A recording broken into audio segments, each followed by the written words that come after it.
Welcome back to another edition of AI News. Today, we're talking about what effect a second Trump term has on the advancement of artificial intelligence in the US and around the world. And the second story is very much related to this. Google enters a partnership with Saudi Arabia. So now, what side of the fence are they on?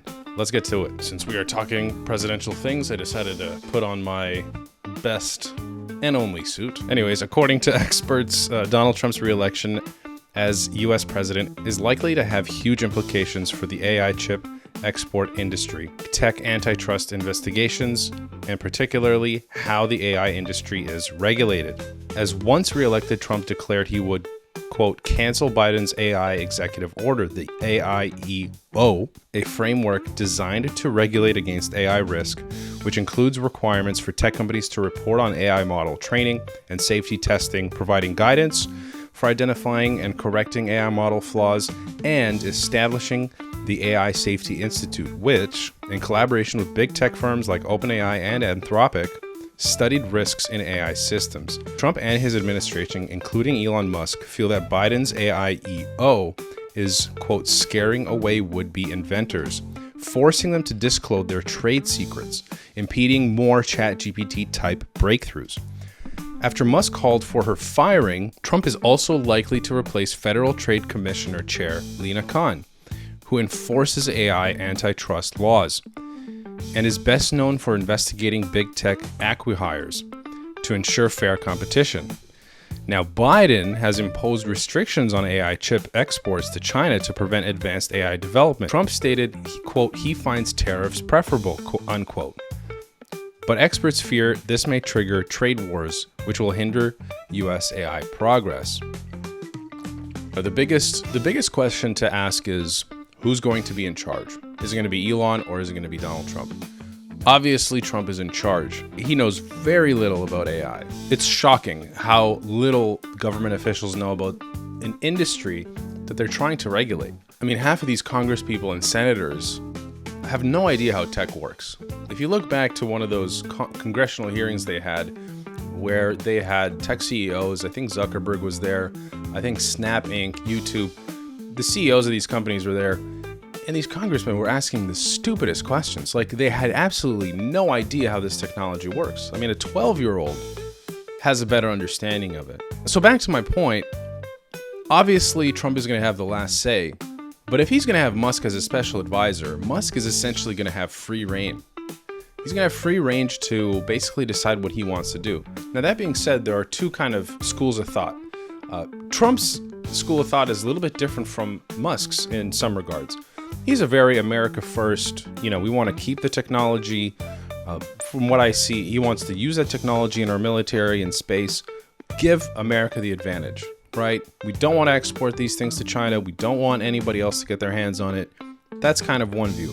Musk's view is very AI for humanity. He wants people to use AI. That was part of the big rift that him and Sam Altman had at the beginning. He's even joked calling them closed AI because they're closing everything off and turning it into a for-profit. So Musk is very pro AI for humanity, and the more people that can use it. Obviously, when we're talking about kind of globalization and intercontinental beef, so to speak, it becomes a bit of a challenge. But the other part of it, if Musk really does have the control and he has the ear of the future president, there's a couple of things that work here as well. Musk clearly has a vested interest, right? He's running XAI, which is doing Grok. It's on the X platform. So he has his own AI company. Clearly being so close to the president and funding his campaign, I mean, that's clearly going to pay dividends for him. On the other end of things, even during the early days, as early as 2014, Musk and Sam Altman, the CEO now of OpenAI, were emailing each other about the dangers. And Elon Musk was the one that pointed it out. He was saying how dangerous that AI can be. So he's well aware of the circumstances. So it's really what you think he's going to do with it. So it's clear that Musk is very cautious in this manner, but being so close to the trigger, so to speak, that could cause some conflict of interest. But hopefully they'll work things out. Two more things that I see from a pro-AI administration, meaning if Musk was the backer, right, and a Musk and Trump administration, is an AI-powered domestic manufacturing renaissance.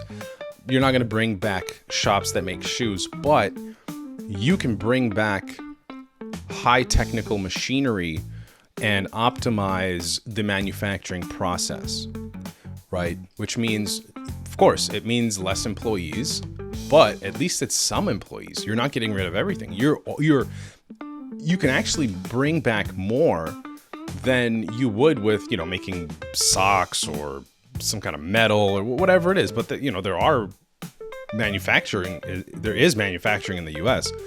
This can actually bring more back, and it can actually create a new industry where, if you look at what Google is doing, all of Google's new code is 25% of it is being generated by AI.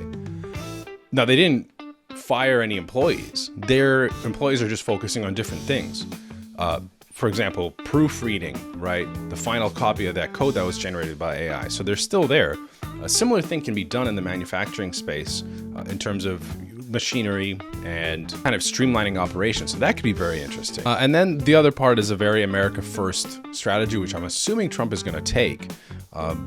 What that's going to lead to is it's interesting, right? They've stopped exporting their chips to China, which I don't know if you guys have seen some of the shit that China is doing with AI. It's freaking incredible. So I don't think, maybe we do have an advantage. Maybe the States does have an advantage there, because you'll never know what China's doing. So they want to have that policy. They don't want that information to get out to China the same way that we don't really know what they're doing. I'm sure CIA probably does, but anyway. All right. And in a related story, Google's new venture raises serious questions. While Google is building an AI data center in oil-rich Saudi Arabia, leaving many questioning the implications of the venture and the strength of Google's commitment to climate change goals.